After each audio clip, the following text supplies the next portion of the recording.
Baiklah, sebelum memperkenalkan nama saya Muhammad Kian Zaki Edison, tim channel D02 19 dari Prodi Perpajakan kelas F. Dan di sini saya akan menjelaskan mengenai aspek fiskal dari aset lancar berupa piutang, usaha, dan persediaan dalam mata kuliah akuntansi perpajakan yang diampu oleh dosen Bapak Dr. Firmi Eka Putra, SEMSI. Untuk yang pertama adalah latar belakang pentingnya aset lancar dalam perpajakan.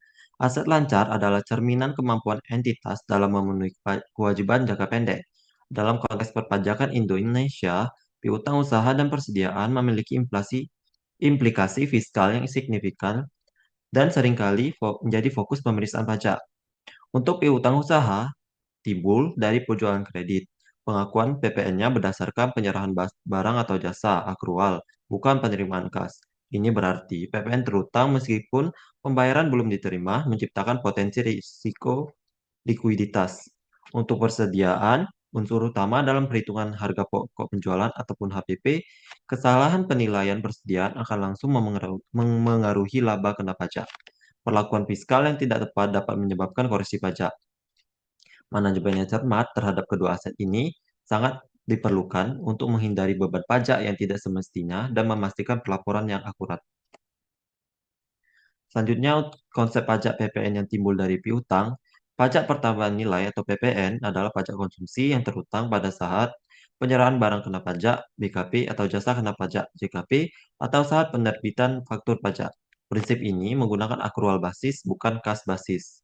Untuk ilustrasi penjualan kredit, yaitu ada PT Pesantosa menjual barang secara kredit dengan harga jual sebesar 200 juta rupiah, dengan PPN 11%, sebesar 22 juta rupiah, dan total piutangnya sebesar 222 juta rupiah. Meskipun pembayaran diterima 3 bulan kemudian, PPN sebesar 22 juta tetap harus disetorkan pada masa pajak saat transaksi terjadi. Berikut jurnal transaksi yang didapat untuk nama akunnya piutang usaha, di debit sebesar 222 juta rupiah, penjualan dikredit sebesar 200 juta rupiah, dan utang PPN dikredit sebesar 22 juta rupiah. PPN bukan bagian dari penghasilan bruto dalam PPh karena hanya bersifat titipan. Oleh karena itu, dalam laporan laba rugi fiskal, PPN tidak diperhitungkan sebagai pendapatan maupun biaya. Untuk risiko fiskal PPN dan analisis rekonsiliasi, yang pertama, risiko gagal bayar. Jika pelanggar gagal bayar, PPN yang sudah disetorkan tidak dapat diminta kembali. Perusahaan menanggung beban pajak atas transaksi yang belum menghasilkan kas, menimbulkan risiko likuiditas. Manajemen kreditnya, pentingnya manajemen kredit yang efektif untuk memitigasi risiko ini. Evaluasi kredit pelanggan dan kebijakan penagihan yang kuat menjadi kunci. Untuk analisis rekonsiliasinya, PPN tidak dianggap sebagai penghasilan bruto dalam penghitungan pajak penghasilan (PPh), karena PPN adalah pajak yang dipungut dan disetorkan kepada negara, bukan pendapatan bagi perusahaan. Oleh karena itu, dalam laporan laba rugi fiskal, PPN tidak akan muncul sebagai pendapatan ataupun biaya, melainkan sebagai kewajiban. Untuk perlakuan pajak pada piutang tak tertagih, perbedaan signifikan antara akuntansi komersial dan fiskal dalam perlakuan piutang tak tertagih seringkali menjadi sumber koreksi pajak. Untuk akuntansi komersial menggunakan metode penyisihan, allowance method, atau metode penghapusan langsung. Cadangan kerugian piutang dapat dibentuk berdasarkan estimasi. Untuk akuntansi fiskal, tidak semua cadangan dapat dibebankan. Fiskal hanya mengakui piutang yang benar-benar tidak tertagih sebagai biaya dengan syarat-syarat ketat. Syarat pengakuan fiskalnya, agar piutang tak tertagih dapat digunakan dari penghasilan bruto, harus memenuhi syarat, yaitu yang pertama telah dibebankan dalam laporan laba rugi komersial, yang kedua daftar rinci piutang diserahkan kepada DJP, yang ketiga upaya penagihan maksimal telah dilakukan, dan yang keempat debitur telah dinyatakan pailit atau tidak mampu membayar.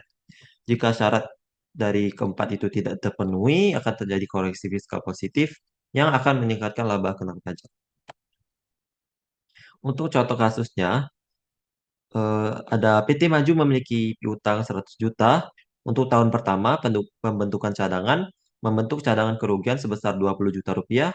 Untuk komersial, beban sebesar 20 juta rupiah dan fiskal tidak diakui. Koreksi fiskal positif sebesar 20 juta rupiah. Untuk tahun berikutnya, yaitu tahun kedua, piutang benar-benar tak tertagih. Piutang sebesar 100 juta rupiah benar-benar tidak tertagih dan memenuhi syarat fiskal. Syarat fiskalnya dapat menjadi biaya fiskal sebesar 100 juta rupiah. Dampaknya terhadap laba kena pajak. Yang pertama, jika tidak memenuhi syarat, penghasilan kena pajak meningkat. Pajak terutang meningkat. Eh, yang kedua, jika memenuhi syarat, PKP menurun, pajak terutang menurun. Piutang tak tertagih adalah akun yang sering diperiksa karena berpotensi dimanipulasi untuk menurunkan laba dan sulit diverifikasi tanpa dokumen lengkap. Selanjutnya, untuk perlakuan pajak pada persediaan, persediaan memiliki dampak langsung pada harga pokok penjualan HPP dan laba kotor yang pada akhirnya memengaruhi laba kena pajak.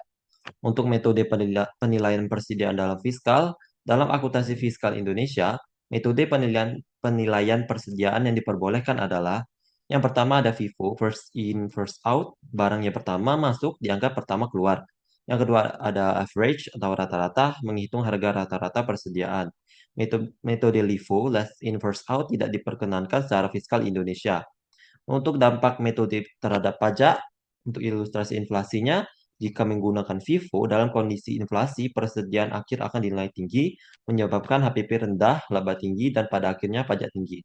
Jika menggunakan average, dampak terhadap laba dan pajak akan lebih moderat dibandingkan FIFO, karena harga rata-rata mengurangi fluktuasi ekstrim. Untuk contoh komprehensif perhitungan HPP dan pajak, perubahan kecil dalam nilai persediaan akhir dapat mengubah pajak secara signifikan. Untuk data persediaan, ada persediaan awal sebesar 500 juta rupiah, pembelian sebesar 1 miliar 500 juta rupiah, dan persediaan akhir sebesar 600 juta rupiah. Untuk perhitungan HPP-nya, untuk rumus HPP, ada persediaan awal ditambah dengan pembelian dikurangi dengan persediaan akhir. HPP sama dengan 500 juta ditambah dengan 1 miliar 500 juta dikurangi dengan 600 juta. HPP yang didapat sebesar 1 miliar 400 juta. Perhitungan laba kotor dan pajak untuk penjualan itu sebesar 2 miliar. Laba kotornya sebesar 2 miliar dikurangi dengan 1 miliar 400 juta sama dengan 600 juta. Jika tarif PPh badan 22%, pajak terutangnya 22% dikalikan dengan 600 juta. Pajak terutang yang didapat sebesar 132 juta rupiah. Selanjutnya untuk penurunan nilai persediaan, perlakuan penurunan nilai persediaan juga memiliki perbedaan antara akuntansi komersial dan fiskal. Untuk akuntansi komersial memperbolehkan pembentukan cadangan penurunan nilai persediaan, misalnya karena usang ataupun rusak, berdasarkan estimasi. Untuk akuntansi fiskal, penurunan nilai persediaan harus benar-benar direalisasi atau dibuktikan secara konkret. Misalnya barang rusak atau usang yang tidak dapat dijual, cadangan tidak diakui. Jika perusahaan membentuk cadangan penurunan nilai persediaan secara komersial tetapi tidak memenuhi syarat fiskal, maka akan terjadi koreksi fiskal positif yang akan meningkatkan laba kena pajak. Baiklah, kesimpulan yang dapat ditarik terhadap materi kali ini yaitu piutang usaha dan persediaan adalah aset lancar yang memiliki implikasi fiskal kompleks dan signifikan dalam sistem perpajakan di Indonesia. Perbedaan perlakuan antara standar akuntansi komersial dan peraturan fiskal menuntut perusahaan untuk melakukan rekonsiliasi fiskal secara cermat. Untuk PPN piutang, PPN atas penjualan kredit tetap berutang pada saat transaksi terlepas dari kapan pembayaran diterima, menimbulkan risiko likuiditas jika terjadi gagal bayar. Untuk piutang tak terdagih, hanya dapat diakui sebagai biaya fiskal jika memenuhi persyaratan ketat yang ditetapkan oleh DJP, bukan sekedar pembentukan cadangan komersial. Dan untuk penilaian persediaan memengaruhi HPP dan laba kena pajak dengan metode FIFO dan average yang diperbolehkan secara fiskal. Penurunan nilai persediaan harus direalisasi bukan hanya dicadangkan. Pemahaman dan penerapan yang tepat atas aspek-aspek ini adalah esensial untuk memastikan pelaporan pajak yang akurat, menghindari koreksi fiskal, serta menjaga kepatuhan perusahaan. Baiklah, sekian penjelasan materi saya mengenai aspek fiskal dari aset lancar berupa piutang usaha dan persediaan. Semoga apa yang saya sampaikan dapat bermanfaat bagi semua orang yang menonton video ini. Terima kasih. Wassalamualaikum warahmatullahi wabarakatuh.